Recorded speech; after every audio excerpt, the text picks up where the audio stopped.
Good morning, students. Here is Ekil Akhwani, your science teacher at Scholars Public School Jawara. And today we are going to deal with a doubt session. एक doubt session से आज अपन deal करेंगे. बहुत सारे doubts हैं जो पिछले कुछ दिनों में मेरे पास आए हैं, mainly from Archana, Shivani, Arpit and all. ठीक है, तो ये जो डाउट आ रहे हैं, अच्छी बात भी है. Doubts are the proof that you are trying. ठीक है, आप ट्राई कर रहे हो, इसका प्रूफ है कि आपके पास डाउट आ रहे हैं, क्योंकि जो ट्राई नहीं करता उसके पास डाउट भी नहीं आते हैं. ठीक है, तो अर्चना के थ्रू तो मेरे पास कुछ ज़्यादा ही डाउट आए हैं. मैंने जो एक पीडीएफ भेजी थी, ठीक है, जिसमें आपको शायद प्रीवियस ईयर के भी कुछ क्वेश्चंस थे और उसमें न्यूमेरिकल्स वगैरह दिए हुए थे मिरर वगैरह से रिलेटेड. तो उसमें बहुत सारे क्वेश्चन दिए हुए थे, तो अर्चना ने उसे सॉल्व किया है और अब देखते हैं उसमें क्या क्या डाउट आए और उन सबको आज अपन डील करेंगे. इसके अलावा और भी जो स्टूडेंट्स के डाउट हैं वो भी आज यहाँ पे अपन पूरा कवर अप करेंगे. तो ये जो सेशन होने वाला है ये बहुत इंपॉर्टेंट होने वाला है. जिन्होंने उस पीडीएफ को सॉल्व नहीं किया है वो भी इसे अच्छे से देखें, क्योंकि इसी टाइप के कुछ क्वेश्चंस होते हैं जो अपनी बोर्ड एग्जाम में अपने सामने आते हैं. तो वहां पे अपन को दिक्कत ना है, इससे अच्छा अपन यहाँ पे देख के इसे समझ लेते हैं और फिर अगर इसमें कोई डाउट आता है, वैसे तो क्लियर हो जाएगा सब कुछ, लेकिन फिर भी कोई डाउट आता है तो मुझे कमेंट सेक्शन में बता देना. ठीक है, तो स्टार्ट करते हैं.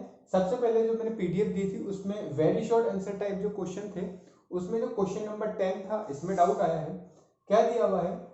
अ ray of light LM is incident on a mirror as shown in the figure. ठीक है, ये एक फिगर है अपने पास, कॉनकेव मिरर दिख रहा है और LM जो है ये इंसिडेंट हुई है किसके ऊपर? मिरर पे. ठीक है, the angle of incident for this ray is the angle between it and the line joining two other points. अब ये जो रे इंसिडेंट हुई है इसके लिए जो इंसिडेंट एंगल होगा, यानी एंगल ऑफ इंसिडेंस जो होगा वो किन किन पॉइंट्स के बीच में होगा?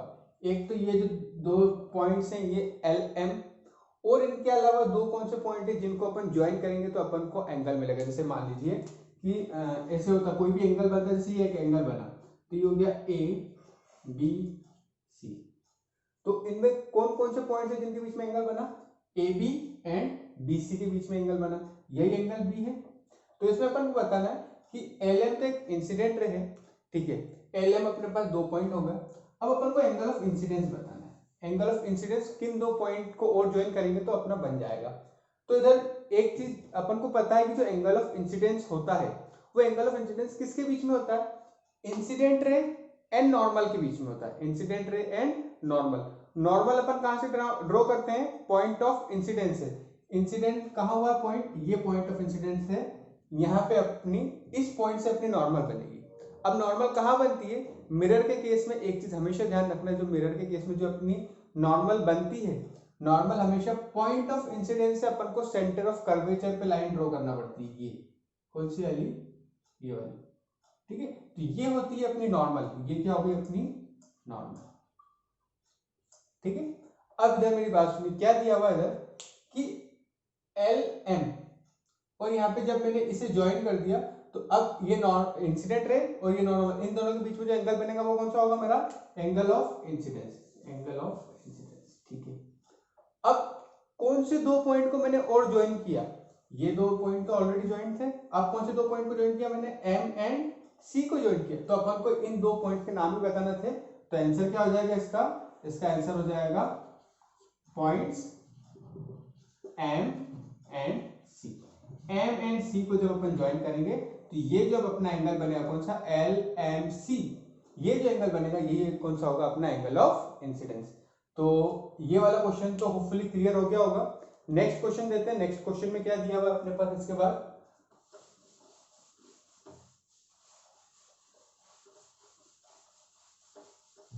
क्वेश्चन नंबर 10 के बाद अपने पास इसी में वेरी शॉर्ट आंसर टाइप में क्वेश्चन नंबर 11 में एक डाउट आया मेरे पास. ठीक है, तो 11 में क्या है? A ray of light AM is incident on a spherical mirror as shown in the diagram. Redraw the diagram on the answer sheet and show the path of reflected ray. Also indicate and mark the angle of reflection in the diagram. अब मैं बता देता हूं क्या हुआ है कि अपन को एक डायग्राम दिया हुआ है क्वेश्चन में. ठीक है, इस तरीके से डायग्राम अपन को बना के दिया हुआ है. और क्या दिया हुआ है इसमें कि ये P है, यहाँ पे अपने पास F है और यहाँ पे अपने पास C है. ठीक है, और क्या है, एक इंसिडेंट रे है, ये इस तरीके से एक इंसिडेंट रे। आपको ऑलरेडी मैंने पीडीएफ प्रोवाइड कर लिया, उसमें भी आप क्वेश्चन देख सकते हैं। ए एम इस तरीके से दिया हुआ है, ठीक है। अब ये इस तरीके से डायग्राम तो अपन क्वेश्चन में दिया हुआ है। अब अपन को इसमें ये पूछा गया है कि एक तो इसमें रिफ्लेक्टेड रे को आप ड्रॉ करो।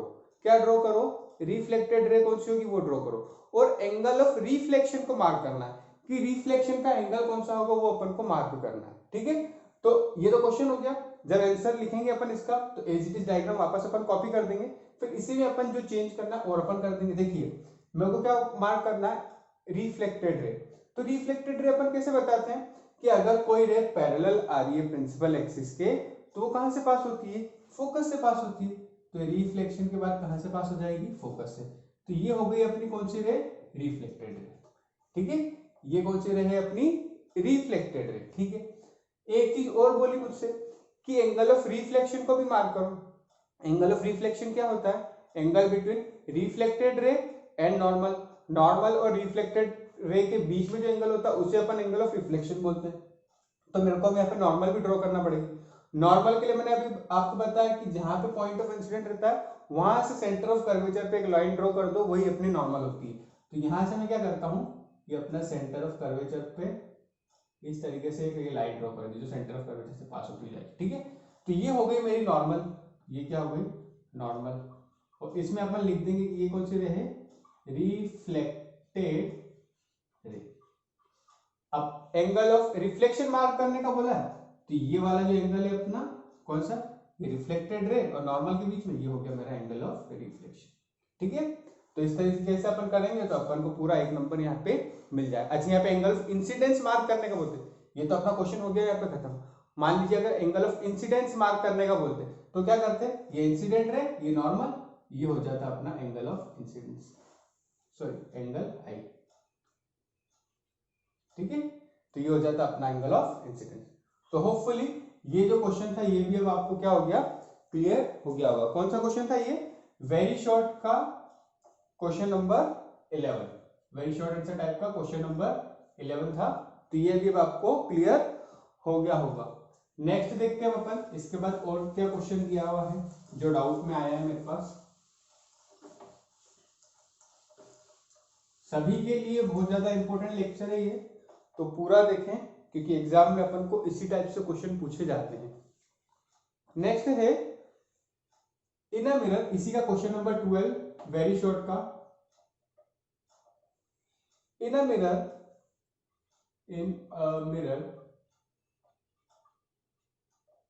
क्या दिया हुआ है?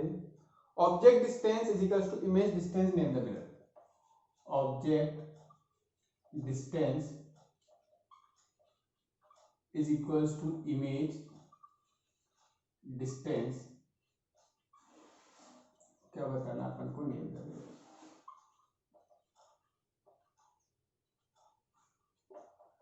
ऑब्जेक्ट डिस्टेंस और इमेज डिस्टेंस अपन को बोला गया है कि इक्वल है और मिरर का नाम बता रहे। तो बेटा ये तो बहुत ही ज्यादा इजी क्वेश्चन है, इस पे वैसे डाउट आना नहीं चाहिए लेकिन आ गया है तो फिर भी मैं बता देता हूँ। अपन ने इमेज फॉर्मेशन वगैरह देखी थी, किन किन मिरर से देखी? सबसे पहले देखी थी अपन ने प्लेन मिरर में, और प्लेन मिरर में अपन ने लिखा भी था जब अपन ने उसकी कैरेक्टरिस्टिक्स लिखी थी कि जो इमेज डिस्टेंस रहती है वो ऑब्जेक्ट डिस्टेंस के हमेशा क्या रहती है? इक्वल रहती है। तो इसका आंसर क्या हो जाएगा अपना? प्लेन मिरर, ठीक है। कॉन्वेक्स मिरर की बात करें तो कॉन्वेक्स मिरर में तो हमेशा अपन को डिमिनिश्ड इमेज मिलती है, और डिमिनिश्ड तो मिलती है लेकिन उसकी जो लेंथ रहती है वो भी क्या रहती है? सेम नहीं रहती। ऑब्जेक्ट डिस्टेंस और इमेज डिस्टेंस सेम नहीं रहता। इसके अलावा बात करें अपन कॉन्केव मिरर की, तो कॉन्केव मिरर में भी object distance image distance same नहीं रहता, सिर्फ एक केस में सेम रहता है। कब रहता है वो सेम? वो रहता है जब ऑब्जेक्ट कहाँ पे पड़ा होता है? यहाँ पे F और यहाँ पे C। जब ऑब्जेक्ट C पे पड़ा होता है तब ऑब्जेक्ट डिस्टेंस और इमेज डिस्टेंस सेम होता है कॉन्केव मिरर में। लेकिन यहाँ पे क्या अपन को कोई कंडीशन दी हुई थी, अपन को बोला कि हर केस के लिए, और हर केस के लिए किसमें सेम होता है? प्लेन मिरर में। तो आंसर क्या होगा अपना? प्लेन मिरर, ना कि कॉन्केव मिरर। बहुत सारे स्टूडेंट्स क्या करते हैं, ये सोचते हैं कि कॉन्केव मिरर में भी अपन ने जब सेंटर ऑफ कर्वेचर पे रखते हैं तो इक्वल आ जाती है, लेकिन कॉन्केव मिरर में जब अपन दूसरी पोजीशन पे रखेंगे तब तो सेम नहीं आएगी ना। प्लेन मिरर में हर पोजीशन पे आती है। तो आंसर क्या होगा अपना? Plane mirror. तो होपफुली ये वाला डाउट भी अब क्लियर हो गया होगा। नेक्स्ट देखते हैं, नेक्स्ट क्या है। तो नेक्स्ट है मेरे पास क्वेश्चन नंबर 13। तो क्वेश्चन नंबर 13 आप पीडीएफ में देख लेना। तो इसमें तो सिंपल फंडा है, डायरेक्ट वर्टिकली ऑपोजिट एंगल है, 30 डिग्री का आपको दिया हुआ है, तो वर्टिकली ऑपोजिट एंगल से वो भी 30 डिग्री हो जाएगा, उसमें कोई डाउट नहीं आएगा। इसके बाद शॉर्ट आंसर में जो टाइप 1 के क्वेश्चन थे, शॉर्ट आंसर टाइप 1 क्वेश्चन, इसमें क्वेश्चन नंबर 3 में एक डाउट आया है। क्वेश्चन नंबर 3 क्या है, मैं क्वेश्चन को पहले यहाँ पे नोट कर देता हूँ, फिर आपको सॉल्व करके बता दूंगा। An object is placed at a distance of 12 centimetre, an object is placed at a distance of 12 centimeter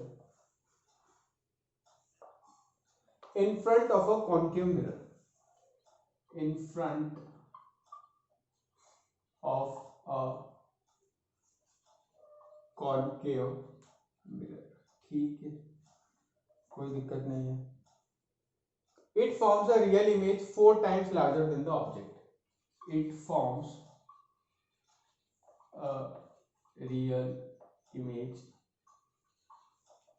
4 times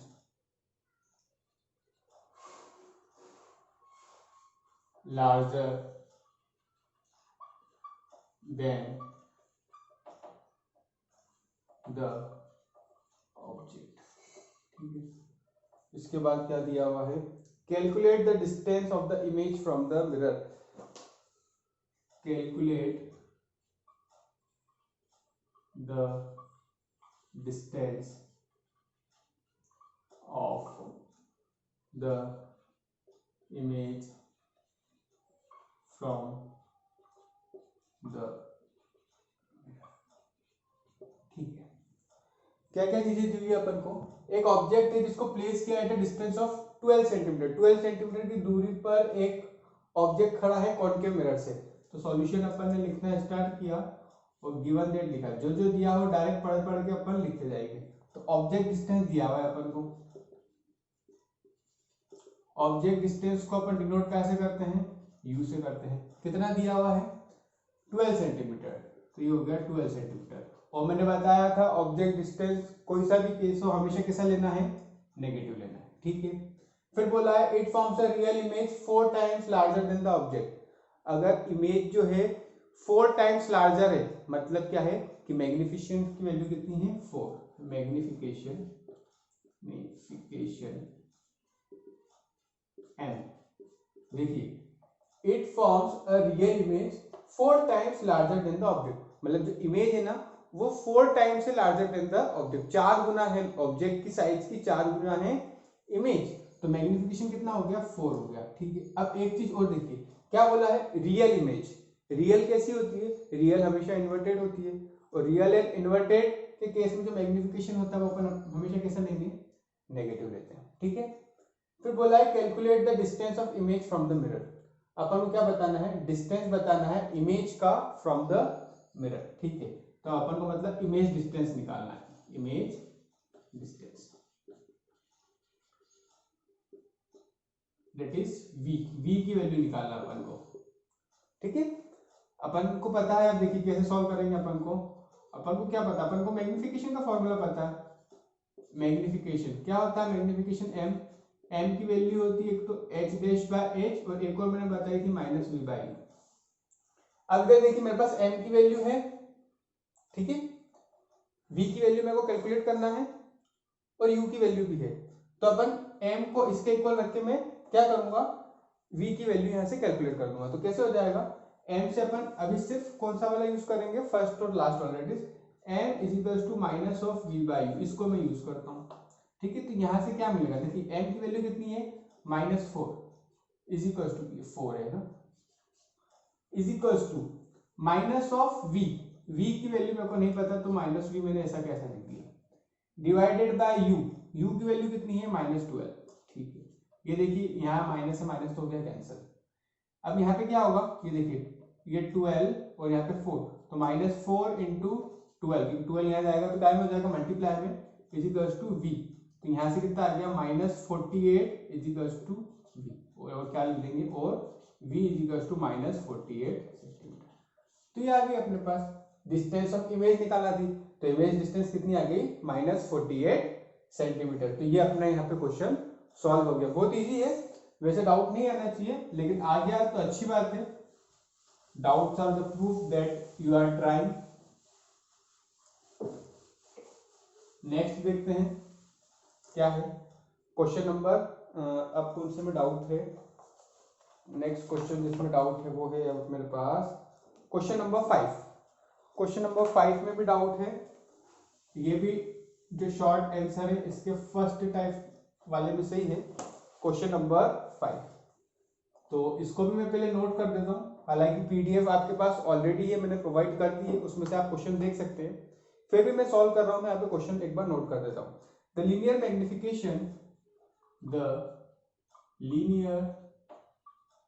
magnification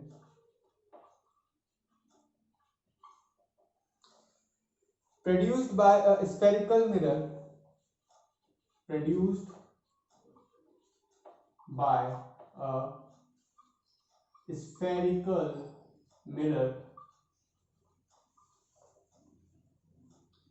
is -1/5, is -1/5. Analyzing this value,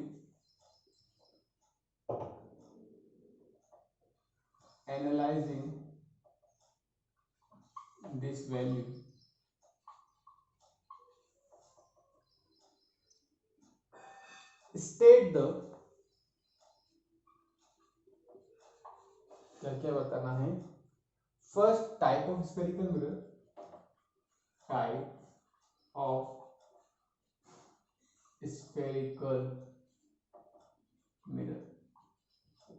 spherical mirror का टाइप बताना है। Position of the object with respect to pole of the mirror,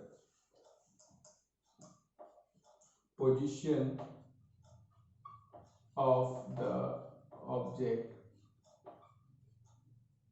with respect to pole of the mirror।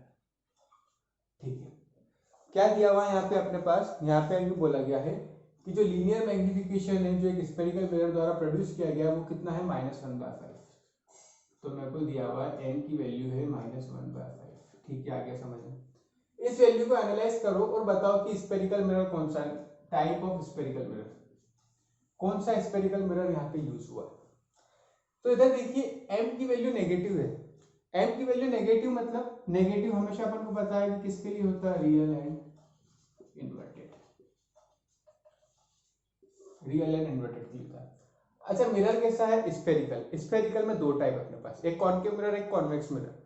Convex mirror में अपन ने देखा है कि जो image बनती है वो हमेशा इरेक्ट बनती है, कॉन्वेक्स में हमेशा कैसी बनती है, वर्चुअल एंड इरेक्ट बनती है। तो रियल और इन्वर्टेड के लिए अपने पास कौन सा बचा, कॉनकेव मिरर। तो आंसर इज कॉनकेव मिरर। और अपन ने कॉनकेव मिरर से देखा भी है कि रियल एंड इन्वर्टेड इमेज अपन को मिलती है। सेकंड क्या बोला है, position of the object with respect to pole of the mirror, position of the object with respect to pole of the mirror. Object की पोजीशन क्या होगी, पोल के रिस्पेक्ट में। ठीक है, तो अच्छा इधर देखिए, ये अपने पास कॉनकेव मिरर होता है ऐसा, ठीक है, ये होता है इसका F और ये होता है C। क्लियर, ये हो गया P। रे डायग्राम में ऑलरेडी आपको बता चुका हूं। अब यहाँ पे मैग्निफिकेशन -1/5 है, माइनस है तो ये तो रियल एंड इन्वर्टेड बता रहा, और ये 1/5 है, तो 1/5 क्या इंडिकेट कर रहा है, 1 से छोटा। 1 से छोटा मतलब क्या होगी, इमेज की हाइट जो होगी वो कम होगी, इमेज कैसी होगी, डिमिनिश्ड होगी, इमेज कैसी होगी, डिमिनिश्ड होगी। इधर मेरी बात सुनिए, जब अपन P और F के बीच में ऑब्जेक्ट को रखते हैं ना, तो इमेज अपनी वर्चुअल बनती है, तो वर्चुअल बनती है, तो ये तो केस ही खत्म हो गया। दूसरा, अपन अगर मैं फोकस पे रखता हूँ, ऑब्जेक्ट को कहाँ रखता हूँ, फोकस पे रखता हूँ, फोकस पे रखूंगा तो इन्फिनिटी पे इमेज बनती है और उसकी साइज जो रहती है हाईली इनलार्ज रहती है, बहुत ज्यादा बड़ी रहती है। तो यहाँ पे तो अपने पास डिमिनिश्ड है, F पर भी नहीं होगा। दूसरा नेक्स्ट केस क्या होता है, सी और एफ के बीच में रखा मैंने, तो सी और एफ के बीच में जब मैं ऑब्जेक्ट को रखता हूं, सी और एफ के बीच में जब ऑब्जेक्ट को रखता हूं तो इमेज बनती है मेरी बियॉन्ड सी, और जो इमेज बनती है ना वो ऑब्जेक्ट की साइज से बड़ी होती है। ये भी अपन ने रे डायग्राम में देखा कि जब सी और एफ के बीच में है तब जो इमेज बनती है वो किसी बनती है, इनलार्ज बनती है। नेक्स्ट सी वाले केस पे देखें, तो जब सी पे रखते हैं अपन, तो सी पे रखेंगे तो कैसी बनेगी, सी पे रखेंगे तो जो ऑब्जेक्ट की साइज रहती है वही इमेज की साइज रहती है, तो उस केस में तो मैग्निफिकेशन 1 होना चाहिए। ठीक है, अब नेक्स्ट दो केस बचे अपने पास, कौन से, बियॉन्ड सी और इन्फिनिटी। बियॉन्ड सी में रखते हैं अपन, सी के पीछे रखेंगे, तो सी के जब अपन पीछे रखते हैं तो इमेज बनती है अपन को कहाँ पे, एफ और सी के बीच में, इस तरीके से यहाँ पे ऑब्जेक्ट रहता है तो इसकी इमेज यहाँ पे बनती है और इसकी साइज छोटी होती है। साइज छोटी होती है मतलब कैसी होती है, डिमिनिश्ड होती है। डिमिनिश्ड होती है मतलब अपना आंसर क्या हो जाएगा, object is placed beyond C, C के बियॉन्ड होगी। ठीक है, इसके बाद अगर इन्फिनिटी देखें तो इन्फिनिटी भी क्या होता है, तो सी के पीछे ही होता है, यूं समझिए। और उस केस में तो क्या होती है, बहुत ही ज्यादा कैसी बन जाती है अपने, बहुत ही एकदम पॉइंट साइज की होती है। पॉइंट साइज तो नहीं दिया हुआ अपन को 1/5, तो आंसर क्या हो जाएगा अपना, object is placed beyond C. तो होपफुली अगर आपने रे डायग्राम सभी पढ़े होंगे, अगर सभी रे डायग्राम आपने अच्छे से पढ़े होंगे, सब इमेज की पोजीशन, ऑब्जेक्ट की पोजीशन आपको अच्छे से याद होगी। ठीक है, और डिमिनिश्ड होती है, इनलार्ज होती है, हाईली इनलार्ज होती है, हाईली डिमिनिश्ड होती है, ये सब अगर आपने देखा होगा मिरर वाले केस में जब मैंने रे डायग्राम बनाए थे, तो ये क्वेश्चन आपके लिए इजी हो जाएगा। ठीक है, तो होपफुली ये भी अब आपको क्लियर हो गया होगा। नेक्स्ट देखते हैं इसके बाद अपने पास अब क्या है।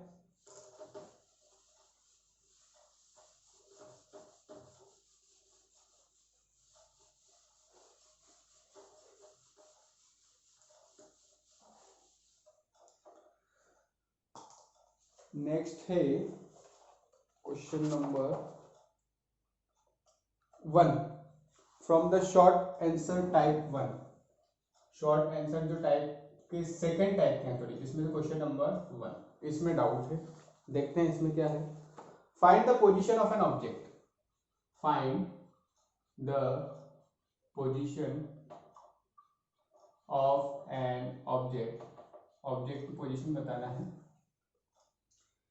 which when placed in front of a concave mirror, which when placed in front of a concave mirror of focal length 20 centimeter, of focal length 20 centimeter, produces virtual image, produces virtual image, ठीक है, which is twice the size of the object, which is twice the size of the object। ठीक है, ये question दिया हुआ है अपने पास, क्या है अब इसमें कि अपन को क्या करना है, find the position of an object, object की पोजीशन बताना, मतलब ऑब्जेक्ट डिस्टेंस निकालना है कुल मिला के, विच when placed in front of a concave mirror, mirror अपने पास कॉनकेव मिरर है, फोकल लेंथ 20 सेंटीमीटर, तो गिवन में लिख दो सबसे पहले, तो given that focal length, focal length F से डिनोट करते हैं, कितना दिया हुआ है 20 सेंटीमीटर, 20 सेंटीमीटर। मिरर कौन सा है, कॉनकेव मिरर, कॉनकेव मिरर के लिए बताया मैंने फोकल लेंथ नेगेटिव। ठीक है, प्रोड्यूसेस वर्चुअल इमेज, वर्चुअल मतलब इरेक्ट और वर्चुअल होगी, वर्चुअल और इरेक्ट होगी, which is twice the size of the object, object की साइज की डबल है, मतलब मैग्निफिकेशन डबल होगा। अगर इमेज डबल है तो मैग्निफिकेशन क्या हो जाएगा, 2 हो जाएगा। तो मैग्निफिकेशन कितना दिया हुआ अपन को, मैग्निफिकेशन एम, ये कितना है 2। अब पॉजिटिव होगा नेगेटिव होगा वो देखते हैं अपन, virtual and erect, virtual and erect के केस में मैग्निफिकेशन पॉजिटिव, मतलब ये +2 होगा। ठीक है, अब अपन को क्या निकालना है, ऑब्जेक्ट की पोजीशन, मतलब यू की वैल्यू निकालना है। तो क्या निकालना है अपन को, ऑब्जेक्ट की पोजीशन मतलब ऑब्जेक्ट डिस्टेंस निकालना है। ये अपना हो गया क्वेश्चन मार्क, ठीक है।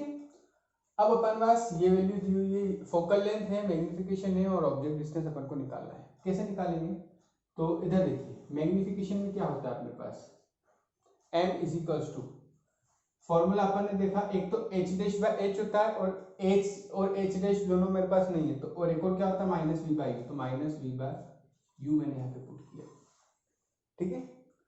तो यहां से मेरे को क्या मिलेगा, देखिए m की वैल्यू कितनी है मेरे पास, m की वैल्यू कितनी है, तो m की वैल्यू की बात करूं तो m की वैल्यू है मेरे पास 2 और यहाँ पे माइनस v, तो माइनस v की वैल्यू मेरे पास नहीं है, u की वैल्यू है क्या, u तो मेरे को निकालना है, तो माइनस वी बाई यू कितना आ गया अपना 2 आ गया, ठीक है।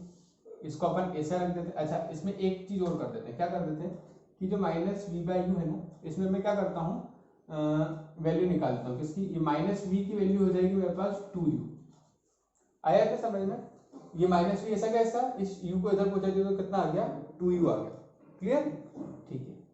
अब इसके बाद मैं क्या करता हूं, मेरे को मिरर फॉर्मूला पता है, बाय, इधर ही नोट कर देता हूं, बाय मिरर फॉर्मूला क्या होता है, 1 by f is equal to 1 by v plus 1 by u, clear. अब जरा देखिए क्या करते हैं अपने पास, 1 बाय एफ, एफ की वैल्यू तो है मेरे पास कितनी है -20, ठीक है, is equals to 1 by v, 1 by v, v की वैल्यू कितनी है 2u, अच्छा यहाँ पे देखिए माइनस वी की वैल्यू 2u है ना, माइनस वी की वैल्यू 2u है, तो v की वैल्यू कितनी हो जाएगी -2u, ठीक है, v की वैल्यू कितनी होगी मेरे पास -2u, तो 1 बाय -2u लिख देता हूँ यहाँ पे, प्लस ये कितना है 1 बाय u, क्लियर, इस माइनस को आप ऊपर कर देते हैं अपन, ठीक है। अब जरा देखिए इन दोनों का जब मैं एलसीएम लूंगा तो ये कितना हो जाएगा, माइनस ऑफ 1/20, तो ऐसा का ऐसा